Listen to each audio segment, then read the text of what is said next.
Vidarbha Nandan news नेटवर्कच्या बातमीपत्रात सर्व दर्शकांचे हार्दिक स्वागत।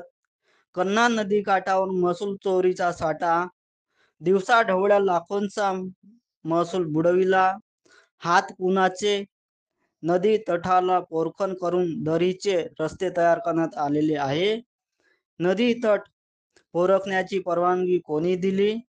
कुणाच्या परवानगीने होतोय अवैध प्रकारे वाळू उपसा?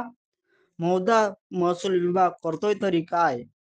जिल्हा अधिकारी लक्ष घालून तात्काळ कारवाई करावी अशी मागणी नागरिकांकडून केली जात आहे। तालुक्यातील महसूल अधिकारी, कोतवाल मंडळ तलाठी, महसूल निरीक्षक झोपीत नाही का, असा प्रश्न निर्माण झाला आहे।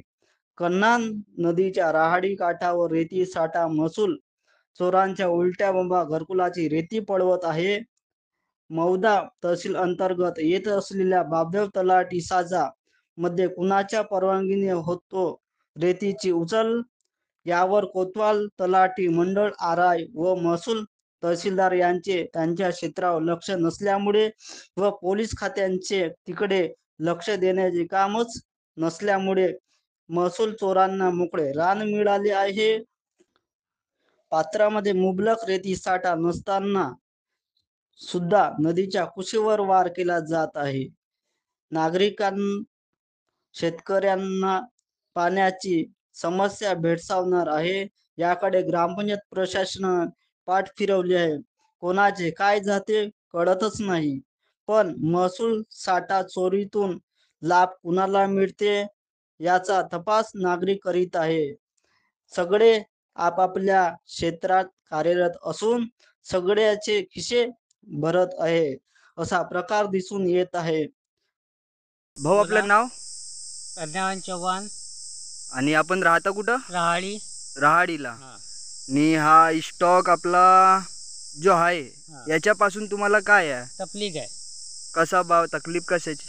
जे ट्रॅक्टर जाते रात्री, रात्री जे ट्रॅक्टर निघते, दिवसाने ट्रॅक्टर नाही निघत इथून, रात्रीला ट्रॅक्टर निघते। बरं, तर मी माझे घर आहे राहाडी बस स्टॉपवर आहे। तर मला तकलीफ होते कारण मी रात्री बाहेर झोपतो असं भाजीवर।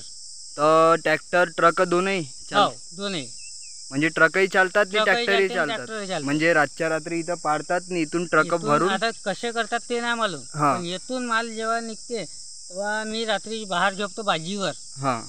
तर मग ट्रॅक्टर जाते ते स्पीडमध्ये त्याचेवाले। आता 1 नंबरचा माल होता का त्याच्या 2 नंबरचा ते एवढं नाही मालूम मला, पण एवढ्या स्पीडमध्ये जाते। एक वेळा रोखलो तर मग थांबले नाही, तो ट्रॅक्टरवाला अंगावर चढवत होता।